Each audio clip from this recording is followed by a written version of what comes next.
যদি শেখ হাসিনা দেশে আসে সেটা শুধু ছাত্র জনতার ব্যাহতি হবে না, সেটা পুরো দেশের ব্যাহতি হবে। আমরা আগে বলতাম যে আওয়ামী লীগ হচ্ছে গুজব লীগ, সেই গুজবের কোনো পরিহাস তারা এখনো করতে পারেনি। যদি সবাই একই মতাদর্শে বিলিভ করতাম তাহলে বুঝতাম যেখানে কোনো গণতন্ত্র নেই, কথা বলার কোনো সুবিধা নেই, কথা বলার কোনো অধিকার নেই। আজকে আমরা বিভিন্ন মতের কথা বলতে পারছি কেন? কারণ আমরা এক একজনের মধ্যে একজন লিডার। আমরা আমাদের মতাদর্শকে প্রায়োরিটি দিচ্ছি। আমরা কাউকে, কোনো সংগঠনকে, কোনো মতকে আমরা এতটাই ইনকমপ্লিট করছি না যে সে যা বলবে তাই। যদি সেটি হতো তাহলে আবার আমরা সেই স্বৈরতন্ত্রে ফিরে যেতাম যে একজন যা বলছে আমরা তাই বলছি। আমরা কিন্তু প্রাইভেট হোক পাবলিক হোক যে যার মতাদর্শ নিজের মতো প্রকাশ করছি। যেটি মনে হচ্ছে সঠিক সেটিকে সাপোর্ট করছি, যেটি মনে হচ্ছে ভুল সেটিকে বিরোধ করছি। এই যে আওয়ামী লীগের বিষয়ে যে কথা উঠেছে আমরা কিন্তু বিরোধ করেছি। কেন?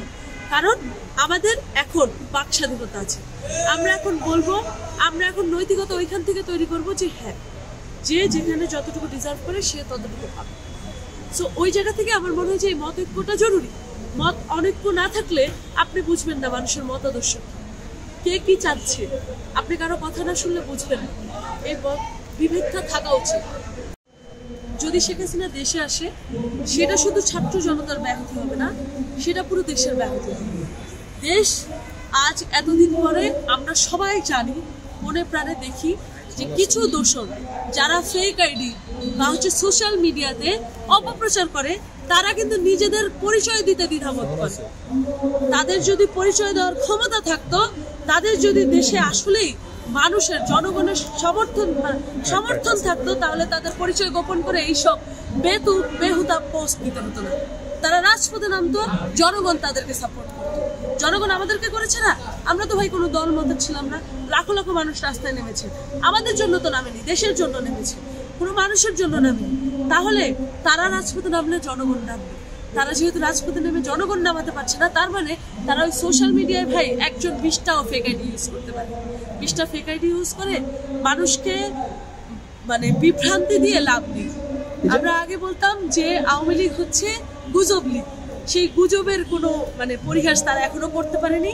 তারা এখনো তাদের ভুল স্বীকার করতে পারেনি। করতে পারলে হয়তো বা জিনিসটা অনেক পরিবর্তন। মতাদর্শ তাদের কথাবার্তায় আমাদের সমাজে বা আমাদের এই জায়গাগুলোতে অনেক বেশি ইম্প্যাক্ট ফেলে। কারণ আমরা কিন্তু জাতিগতভাবে অনেক পিছিয়ে আছি, অনেক বেশি শিক্ষাগত দিক থেকে, রাজনৈতিক দিক থেকে অনেক পিছিয়ে আছি।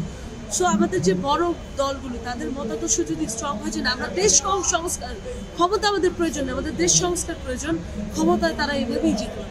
সেটা যেই হোক, সেটা এনসিপি হোক, সেটা বিএনপি হোক, সেটা জামাত হোক, শিবির হোক, দেশের জন্য যে করবে ভাই, এখন আর ওই দিন নেই যে দেশের জন্য না করে আপনি ক্ষমতা পাবেন। ক্ষমতা পেতে হলে আপনার দেশের জন্য, জনগণের জন্য এগিয়ে আসতে হবে।